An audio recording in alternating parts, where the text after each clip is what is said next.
السلام علیکم جی، ایکسٹیویشن کیریٹ Sabir Shah from channel aviation کیریٹ 936۔ اب آج ایک سعید بھائی انہوں نے ایک کوشچن پوچھا کہ ان کے دانتوں کا کوئی مسئلہ ہے، فلیئر ٹیتھ کہتے ہیں اس کو۔ اس کی ڈفرینٹ قسمیں ہوتی ہیں، مختلف قسم کے اس میں ہوتے ہیں۔ کسی کے جو اپر جاؤ کے جو ٹیتھ ہوتے ہیں وہ مور نمبر ہوتے ہیں، اور نیچے والے جاؤ کے لیس نمبر ہوتے ہیں۔ یہ بیلنس قائم رہتا ہے تو ٹیتھ جو ہے وہ ایک instead of going vertically down they start going and flare out۔ ایک یہ ہوتا ہے، اور کئی جگہ پہ یہ ہوتا ہے کہ ٹیتھ کے درمیان گیپ بالکل بھی نہیں ہوتا، کئی درمیان گیپ بہت زیادہ ہو جاتا ہے۔ تو یہ مختلف سی قسمیں ہیں، وہ پورا لازم بات ہے کوئی بھی ڈینٹسٹ جو ہے وہ آپ کو اسی طرح بتا دے گا، لیکن اس کا امپیکٹ کوئی ہے کیا ایئر فورس سلیکشن میں یا نہیں۔ تو اگین اس کی انٹینسٹی دیکھنی پڑتی ہے۔ ویسے یہ جو بچے جو ہوتے ہیں نا، بچپن میں جو انگوٹھا چوستے ہیں، یہ اس کی وجہ سے بہت زیادہ ہوتا ہے۔ بڑی عام چیز ہوتی ہے اس کی، جو مین جو چیز ہوتی ہے کہ اس میں آپ کو منہ بند نہیں ہوتا، منہ آپ کو کھلا رہتا ہے، اس کو فلیٹ ٹیتھ کہتے ہیں۔ مطلب منہ بند نہیں کر سکتے، منہ بند کر تو عجیب و غریب ڈیفارم ہو جاتا ہے فیس۔ تو میرے خاندان میں کافی سارے بندوں کو یہ ہے۔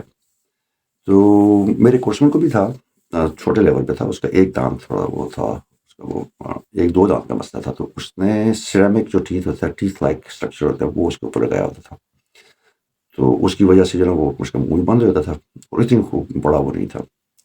اس کا ایفیکٹ پہلے میں بتا دیتا ہوں کہ کیا ہو سکتا ہے۔ جیسے ہم جہاز میں ہوتے ہیں اور ہم جب یہ ہائی جی مینوورس کر رہے ہوتے ہیں، تو اس میں جو ہے آپ نے مینوور کرنا ہوتا ہے جی لاک سے بچنے کے لیے، کیونکہ جب آپ اگینسٹ دا گریوٹی جا رہے ہیں، گریوٹی نیچے ہے، آپ اس کے اگینسٹ جا رہے ہیں، تو آپ کو ویٹ جس رفتار سے آپ جائیں گے اسی رفتار سے آپ کا ویٹ بڑھ جائے گا۔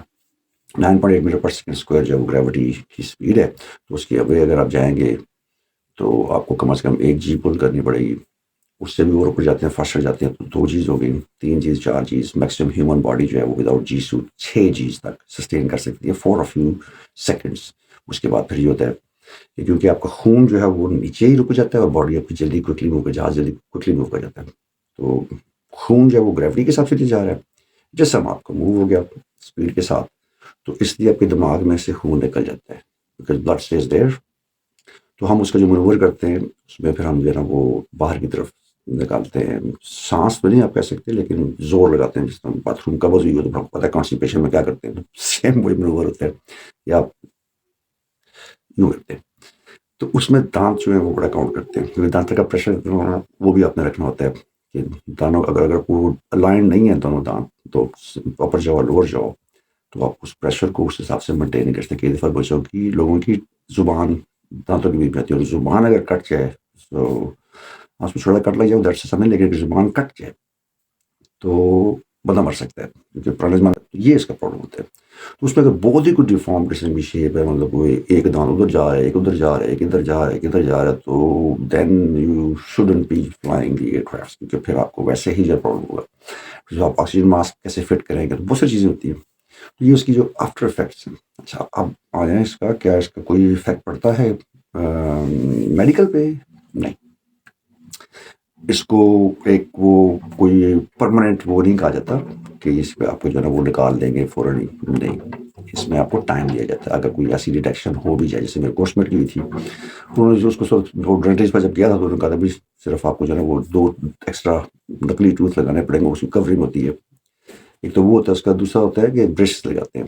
برشز جو دانتوں میں، اس میں ڈفرنٹ کائنڈز آف برشز ہوتے ہیں، کچھ پش فارورڈ کر کے رکھتے ہیں اس کو دانت کو، یا پش بیک کر کے رکھتے ہیں، یا دانتوں کی جو پروئی ہوتی ہے وہ میٹالک کی جو ہے برشز ہوتی ہیں، وہ ہمیں 60 سے 1.5 لاکھ 2 لاکھ تک کا وہ خرچہ ہوتا ہے۔ تو اس کے علاوہ اس کے صرف آپ کے گمز ہیلدی ہونے چاہیے، ٹیتھ جو ہے ان کے 14 پوائنٹس کے مطمئن ہونے چاہیے، 14 points of teeth up and down, تو 28 کے قریب وہ بنتے ہیں اگر ملا میرا نہیں، I think one way 14 points ہونے چاہیے منیمم، اور 32 پوائنٹس ہوتے ہیں ٹیتھ کے، تو 14 کم از کم ہونے چاہیے۔ باقی ٹیتھ آپ نکال بھی سکتے ہیں، پلاٹ بھی کر سکتے ہیں، it's not a major issue, کوئی ایسا وہ مسئلہ نہیں ہوتا، یو کین بی سلیکٹڈ۔ اور زیادہ زیادہ یہ ہوگا کہ وہ آپ کو برشز ریکمینڈ کر دیں گے، تو اس میں ٹائم لگتا ہے۔ برشز میں کم از کم نہیں 12 مہینے، 6 مہینے سے لے کر تقریباً 2 سال تک کا ٹائم لگتا ہے، ڈپینڈنگ آن یور سیویئرٹی۔ اگر وہ بھی نہ ہو تو پھر دانت پل کر کے نقلی دانت بھی لگا کے دیتے ہیں آپ کو۔ لیکن اگین پرائمری آپ کو as soon as before joining آپ نے کر کے رکھنی ہے، تاکہ برشز اب لگائی ہوں آپ نے، کیونکہ سلیکشن کا جو ٹائم ہے اٹ ٹیکس آلموسٹ 6 months. ٹھیک ہے، 6 مہینے کے ٹائم میں بھی اگر آپ کے دانت جو ہے وہ فائنل میڈیکل تک ٹھیک ہو جاتے ہیں تو نو پرابلم، آپ جا کے اس کو کریں، لیکن آپ کو کوئی انفٹ نہیں کرے گا. زیادہ ٹیمپریری انفٹ کر دیں گے اور بہت ہی زیادہ حالات خراب ہے دانتوں کے، تو پھر ہو گئے. تو اب تو بڑے ہو گئے ہوں گے تو انگوٹھا چوسنا بند کر دیں بھائی، بچوں کو بھی نہ لگایا کریں اس پہ. جو پیسے فائدے لگاتے ہیں چوسیاں لگاتے ہیں بچوں کے منہ میں، اس کی وجہ سے ہی ہوتے ہیں موسٹلی. دوسرا پاکستان میں اگین نیوٹریشنس کی کمی ہے، تو دیٹس دا ریزن. اس وجہ سے جو ہے نیوٹریشنس جو ہوتی ہیں وہ ان کو کمی کی وجہ سے بھی یہ ہو جاتا ہے، کیلشیم کی کمی ہو جاتی ہے، بہت ساری چیزیں، بہت سارے فیکٹرز ہیں، لیکن مین ریزن اس کا جو ہوتا ہے انگوٹھا چوسنا اور چوسنا. تو واٹر انڈر دا برج اب جو ہونا تھا وہ ہو گیا ہے. اب آگے کیا کرنا ہے میں نے بتا دیا. فرسٹ CMH میں جائیں کسی بھی قریبی، وہاں کے ڈینٹسٹ کو دکھائیں اور ان سے بولیں کہ اس کی آپ کو remedy as soon as possible کر کے دیں، تاکہ آپ کی افیکٹ بھی نہ ہو میڈیکل اور آپ کے ساتھ ٹیسٹ بھی چلتے رہیں. تو یہ چیزیں ساری اپنے دیکھ کے جانی ہوتی ہیں. دوسری فلیٹ فٹ کا میں بتا چکا ہوں، اور نی لاکنگ کا، یہ 2 چیزیں. اور تیسری میں لیور کا بھی بتا چکا ہوں کہ جو لیور کے جو ٹیسٹ ہوتے ہیں، یہ 3 چیزیں، 3-4 چیزیں جو آپ نے دیکھ لی، وہ یہ اس کو فزیکلی نظر آتی ہیں سرجن کو. تو وہ فزیکلی جب چیک کرتا ہے نا، آپ کو کوئی نقص نظر آ رہا ہے تو پھر اس کی بیس پہ پھر اگلا ٹیسٹ دیتا ہے. اگر آپ اس فزیکل اس میں بچ گئے تو بچ گئے. پھر اتنے بڑے ٹیسٹ نہیں ہوتے وہاں پہ میڈیکل کے. یہ نہیں آپ کو جناب وہ مشینوں میں لڑایا جا رہا ہے کہ MRI کروائی، زیادہ ایکس رے ہو جاتا ہے آپ کا در سے، ECG ہو جاتی ہے. یہ 2 چیزیں ہوتی ہیں. اس سے بھی ہارٹ مرمرنگ ابھی آپ کی نہیں آتی. یہ ہارٹ مرمرنگ جو ہوتی ہے اس میں وہ اسکپ کر جاتی ہے، ہارٹ بیٹ بڑی ڈینجرس ہوتی ہے یہ.